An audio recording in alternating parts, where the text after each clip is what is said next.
Harry Potter and the Philosopher's Stone. Chapter 1. The Boy Who Lived.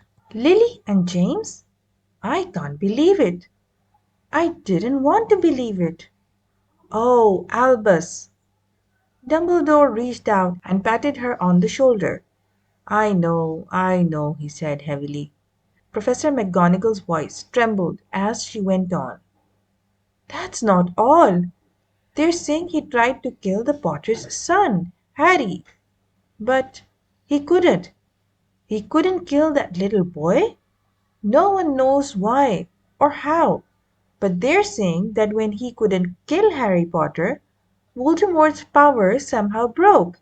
And that's why he's gone. Dumbledore nodded glumly. It's it's true, faltered Professor McGonagall. After all he's done, all the people he's killed, he couldn't kill a little boy. It's just astounding. Of all the things to stop him, but how in the name of heaven did Harry survive? We can only guess, said Dumbledore. We may never know. Professor McGonagall pulled out a lace handkerchief and dabbed at her eyes beneath her spectacles. Dumbledore gave a great sniff as he took a golden watch from his pocket and examined it. It was a very odd watch. It had 12 hands, but no numbers. Instead, little planets were moving around the edge. It must have made sense to Dumbledore, though, because he put it back in his pocket and said, Hagrid's late. I suppose it was he who told you I'd be here, by the way? Yes, said Professor McGonagall. And I don't suppose you're going to tell me why you're here of all places? I've come to bring Harry to his aunt and uncle. They're the only family he has left now. You don't mean You can't mean the people who live here, cried Professor McGonagall, jumping to her feet and pointing at number 4. Dumbledore, you can't. I have been watching them all day. You couldn't find two people who are less like us. And they have got this son.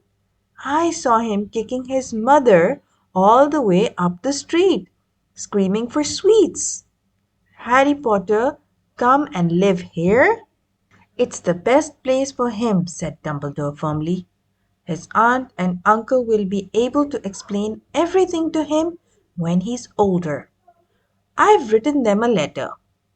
A letter? Repeated Professor McGonagall faintly, sitting back down on the wall. Really, Dumbledore? You think you can explain all this in a letter?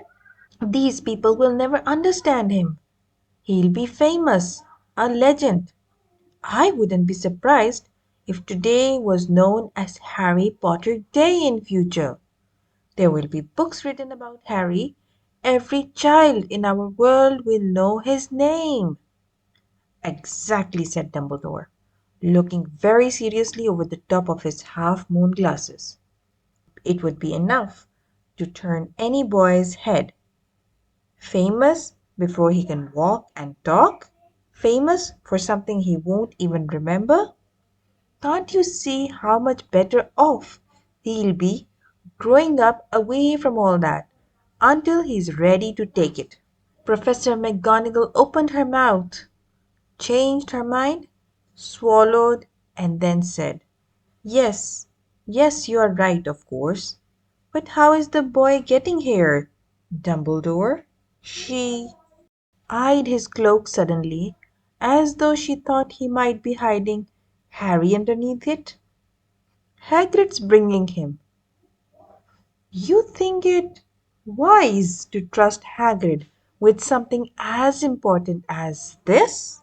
I would trust Hagrid with my life, said Dumbledore.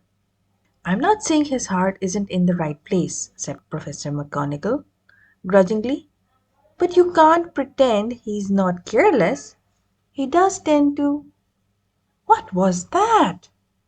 A low rumbling sound had broken the silence around them. It grew steadily louder as they looked up and down the street for some sign of a headlight. It swelled to a roar as they both looked up at the sky, and a huge motorbike fell out of the air and landed on the road in front of them. If the motorbike was huge, it was nothing to the man sitting astride it. He was almost twice as tall as a normal man, and at least 5 times as wide. He looked simply too big to be allowed, and so wild. Long tangles of bushy black hair and beard hid most of his face. He had hands the size of dustbin lids, and his feet in their leather boots were like baby dolphins. In his vast muscular arms he was holding a bundle of blankets. Hagrid, said Dumbledore, sounding relief. At last! And where did you get that motorbike? Borrowed it, Professor Dumbledore, sir, said the giant, climbing carefully off the motorbike as he spoke. Young Sirius Black lent it to me. I've got him, sir. No problems, were there? If you're interested in finding out what happened after that, stay tuned for the next video on Harry Potter and the Philosopher's Stone, Chapter 1, The Boy Who Lived.